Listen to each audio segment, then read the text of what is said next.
Good day, I'm Adrian Atkinson and this is your JIS News for Thursday, July 18. Fisherfolk and customers who do business at the Causeway Fishing Village will be able to operate in a more secure environment with the opening of a marine police post in the area. Speaking at the official opening ceremony, Police Commissioner Owen Ellington emphasized the commitment not only to the protection of those who use the facility, but to ensuring professional conduct from the lawmen based at the station.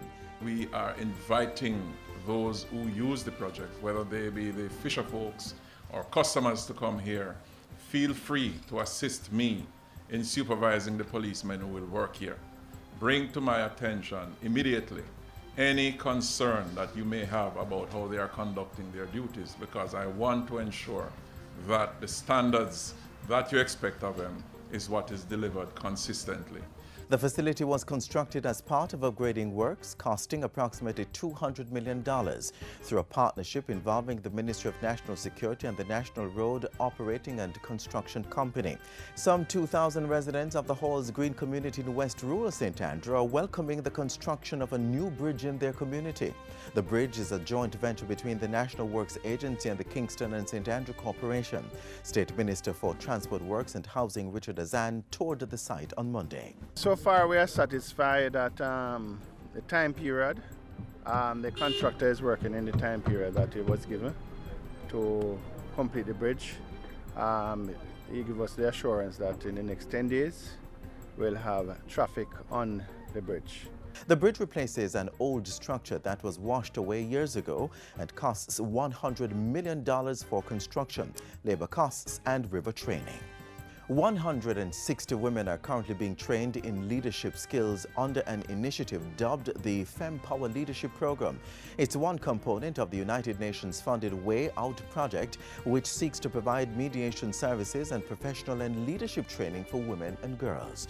In delivering her charge to the participants, program manager for the Way Out project, Sharifa Wright, emphasized that the objective was to ensure men and women are equally involved in nation building. I do not care what it is you want to do. You're here to boost those skills. And you're here to share with the women around you about how it is that you plan to do that and take as much information as you possibly can towards achieving that goal.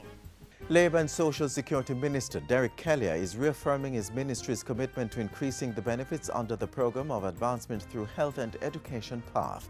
He was speaking during a recent courtesy call with recipients of tertiary scholarships under PATH and pointed to an early announcement of more cash being injected into the programme come September. The 17 students who received scholarships in 2012 were brought together for a progress report and a goal realignment seminar to kickstart their second year of studies. We must be resolute in helping families to build resilience, to prevent them from falling further into poverty in the event of adverse shocks. When I entered first, I didn't know where the tuition was coming from. My parents had it hard in finding the resources for me to press on, but I want to say thanks to PATH for easing that burden. $16.5 million was allocated to provide scholarships of up to $1 million to each student. And finally, the humanitarian spirit of Nelson Mandela was evident in Cocoon, Hanover, as persons came out to give their 67 minutes of community service. With a focus on rural children and children's homes, the Cocoon Castle Primary and Mount Ebenezer Basic Schools received well-needed repairs. The project was spearheaded by UNICEF with the support of the Social Development Commission. Rather than do just 67 minutes of something and a one-off, we decided to come here and do a community mobilization all day. Declared by the United Nations in 2009, Mandela Day was introduced to Jamaica last year. We couldn't introduce it at a better time, knowing the ties that bind us, similar challenges, and we know what Mandela Day does for South Africa, and we thought we can leverage it and use his name to do something good for our communities in Jamaica on this day. This year's observance also treated scores of students to art and craft, dance, storytelling and drumming workshops that both entertained and taught them about Mandela and their African heritage. And that's it for JIS News today. I'm Adrian Atkinson. Thanks for watching.